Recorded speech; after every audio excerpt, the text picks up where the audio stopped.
Hello, Hi, everyone. friends. This is our cat Jet. If any of you ever come over and do private lessons at our place, you'll meet her, and we're introducing her to you now because she will probably run through the frame a few times while we're doing this video. So before we got so rudely interrupted by sewage backup, we had been teaching the drags. Halftime drags. So a little reminder of what those look like. 1, 2, 3, 4, 5, 6, 7, 8. 1, 2, 3, 5, 6, 7, 8. 1, 3, 5, 7. 1, 2, 3, 5, 6, 7. Now to show it from the back so you can see what it looks like with me going away. 1, 2, 3, 4, 5, 6, 7, 8. 1, 3, 5, 7.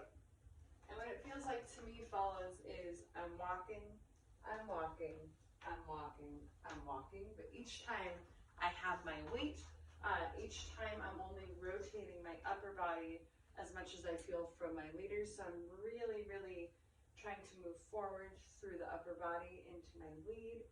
And I'm waiting to take a step until I know they've decided where they're going, because he could still be rotating a little further. And I don't want to take a step before that and then kind of feel like my feet are getting behind me. That's usually when you feel like you're losing your feet, it's because you're stepping too early and not waiting to feel where it'll happen. So it almost feels like we're syncopated. We're not, but we are that split second behind them.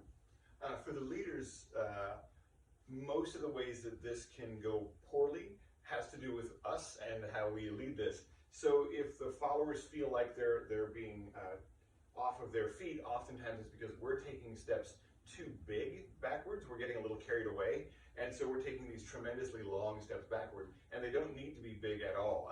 My steps tend to actually be quite small. The drama of this move comes from the change in the timing, not the size of the steps. Peter can make it like 25% as big as he normally would. So super small. And it still feels dramatic to me. Right. It feels smaller than I'm used to, only because I dance with Peter every day. But if I were dancing with someone different, I would just think that they were choosing to make it smaller for a reason. But it doesn't feel any less like a drag or any less dramatic or dynamic. Another reminder for the leaders, because again, we only were able to touch on these drags for a little bit in class. As I start this out from a basic 1, 2, 3, 4, 5, 6, 7, 8, 1. I'm doing a contra body twist. So as I step back on my left foot, I'm rotating to my right, and I'm doing that on a slow, and then I twist the other direction as I step back onto my right.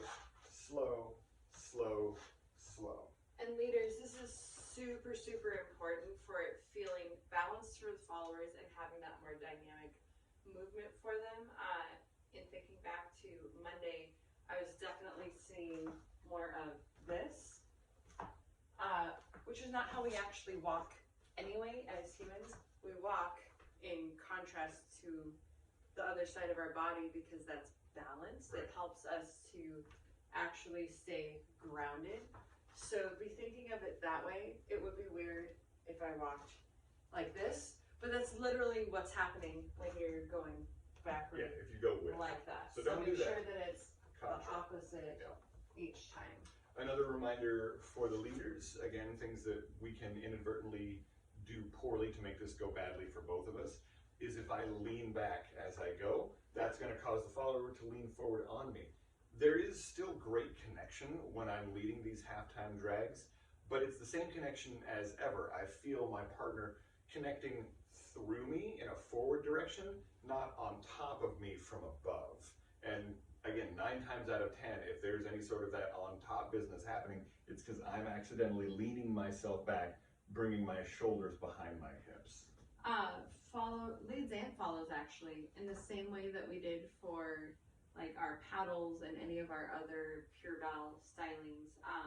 Making sure that the arms have actually a little bit more structure, but zero of this is led from the arms. Leaders, it can be very tempting, if I may borrow Peter as my follow, it can be very tempting to try and lead it from the arms. Not at all. And because you see the arms move as the shoulders rotate, but only because they're attached to the shoulders. So as the shoulders rotate, the arms move, but none of it is actually moving independently. So make sure that you're not treating your partner like a slot machine. And we did mention this in class, but we'll say it again now. I'm actually sliding my feet across the floor to keep things smoother and to maintain balance. So I tend to not pick up and step down like so. That's going to feel very off balance, especially because you're going to feel a little more pressure from the followers. So leaders, really make sure that you are doing that kind of gliding the foot back, because again, if you lift, you'll start to feel like you're falling backward, and then you'll start taking weirdly sized steps. Followers, making sure that you are not dragging it like through mud, but as if your foot were, tracing the ground as if your foot were a magnet and the ground were metal, or vice versa. They're magnetically attracted, so I'm moving it across the ground, but not lifting it out. So I still want to hear that nice Balboa susurrus sound. So we'll do it a few more times from a couple of different angles so everyone gets a chance to try it. So, starting this way. 1, 2, 3, 4, 5, 6, 7, 8. 1, 2, 3, 5, 6, 7, 8. 1, 2, 3, 4, 5, 6, 7, 8. 1, 2, 3, 5, 6, 7, 8. 1, 2, 3, 6, 7, 8. 1, 3, 5, 7. 1, 2, 3, 4, 5, 6, 7, 8. 1, 2, 3, 4, 5, 6, 7, 8. 1, 2, 3, 5, 6, 7, 8. 1, 2, 3, 4, 5, 6, 7. Thanks, friends. And our classes start next on February 7th at Samina, and they will go every Monday of February. And if any of you are interested in doing private lessons with us, just send us a message. We would love to work with any of you, anywhere that's convenient for you, including our home here in Woodinville. The Monday classes are going to once again be Balboa 2 first, then Balboa at 6 for an hour. Woo. And then Balboa 1 from 7 to 8. So if you're interested in trying the other rules or would like some refreshers, that's a great option. And then Shag 1 from 8 to 9. Right. So we hope to see you all at any number of those classes. Thanks, friends. See ya.